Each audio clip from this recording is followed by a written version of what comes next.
राधे राधे दोस्तों। आज की कहानी है हीरे जैसी बहू। रात का समय था, 10 बज चुके थे। शोभा जी खाना खाकर अपनी दवाइयाँ लेने ही वाली थी, तभी डोरबेल बजी।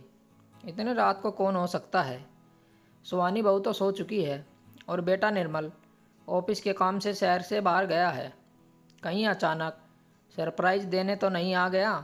यह सोचते हुए उन्होंने दरवाज़ा खोला। सामने उनकी ननंद रेखा और नंदोई जय खड़े थे। शोभा जी चौंक गई। अरे रेखा, इतनी रात को सब ठीक तो है? रेखा मुस्कुराई और बोली, भाभी, क्या हम इतनी रात को नहीं आ सकते, या यहीं दरवाजे से भगाने का इरादा है? शोभा जी ने झिझकते हुए दरवाजे से हटकर कहा, रेखा, कैसी बात कर रही हो? यह भी तुम्हारा ही घर है। आओ अंदर आओ। जैसे ही वे दोनों अंदर आए, शोभा जी ने दरवाज़ा बंद किया और बोली, अच्छा, इतनी रात को आई हो, खाना खाकर आई हो या कुछ खाने का इंतज़ाम करूं? रेखा ने ठंडी सांस भरते हुए कहा, अरे भाभी, मायके भला कौन खाकर आता है? अगर माँ होती तो वह मुझसे पूछती भी नहीं, बस प्लेट में खाना रख देती। यही फ़र्क होता है माँ और भाभी में। शोभा जी मुस्कुराई, लेकिन उनके शब्दों में गंभीरता थी। हाँ रेखा, लेकिन समय भी देखो, रात के 10 बज रहे हैं। माँ जी होती तो शायद वह भी पूछती कि शरीफ खानदान की बेटी इतनी रात को बाहर क्यों निकली। रेखा झेप गई, लेकिन तुरंत संभालते हुए बोली, खैर आना ही था तो पहले ही बता देती, मैं बहू से कहकर खाना बनवा देती। रेखा ने मजाक बनाते हुए कहा, अब कहाँ है आपकी महारानी बहू? बुलाइए और पूछिए खाना बनाएगी या नहीं। शोभा जी बोली, वह अभी अभी सोई है, उसे मत उठाओ, मैं खुद कुछ बना देती हूँ, उसे सुबह जल्दी उठना होता है। रेखा ने तंज कसते हुए कहा, वाह भाभी, कैसी बहू है आपकी। बुआ आई और महारानी जी सो रही है, आप तो खानदानी बहू लाई हो ना। फिर वह दूसरी बात छेड़ते हुए बोली, अच्छा भाभी, मेरे नंदोई जी सोच रहे हैं आपके छोटे बेटे के लिए नेहा का रिश्ता करा दिया जाए। विदेश से पढ़कर आई है, सुंदर है, पढ़ी लिखी है। शोभा जी ने हंसते हुए जवाब दिया, रेखा, नेहा हमारे घर में एडजस्ट नहीं कर पाएगी।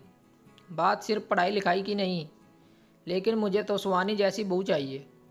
रेखा ने ताना मारते हुए कहा, अरे भाभी, सुहानी की इतनी तारीफ मत करो, देखो अब तक उठकर भी नहीं आई।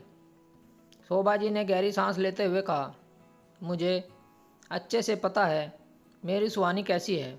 वह निर्मल जैसे बेटे को संभाल सकती है। तुम भी जानती हो वह कितना बिगड़ा हुआ था।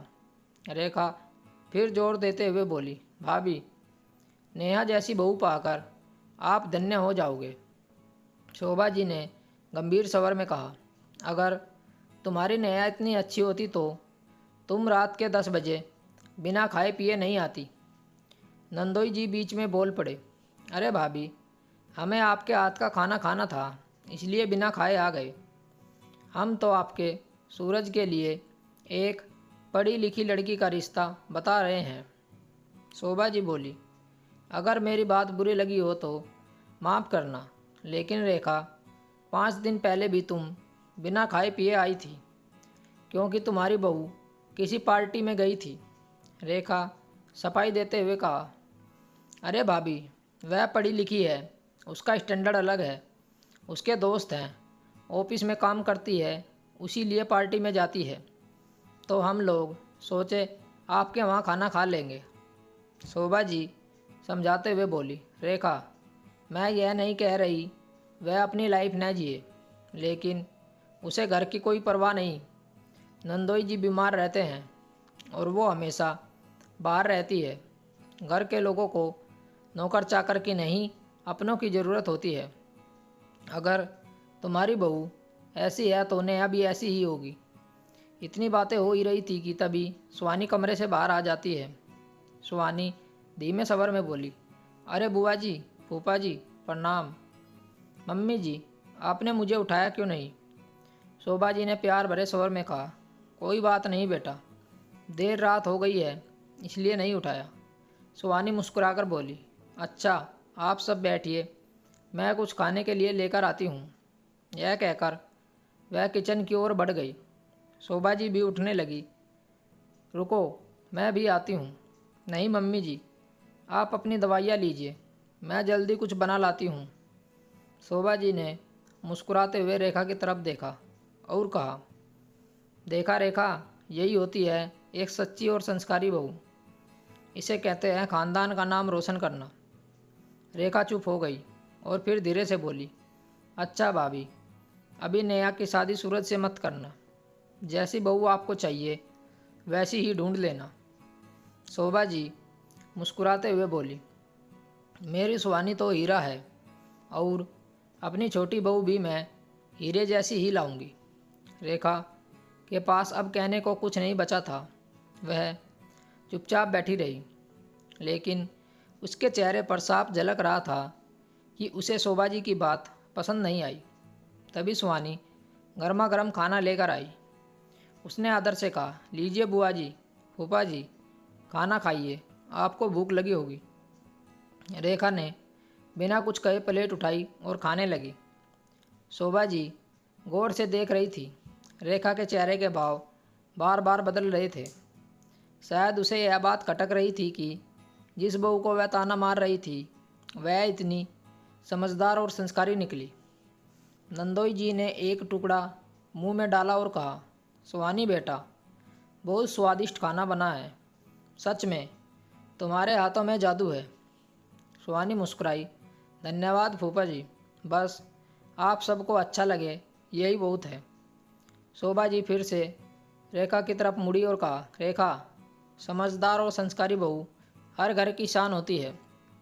पढ़ाई लिखाई अपनी जगह, लेकिन परिवार को जोड़कर रखने वाली बहू बड़ी किस्मत से मिलती है।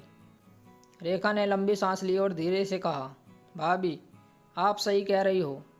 मैंने हमेशा पढ़ाई और पैसे को ही सब कुछ माना, लेकिन सच कहूँ तो रिश्तों की गर्माहट और अपनापन इनसे कहीं ऊपर होता है।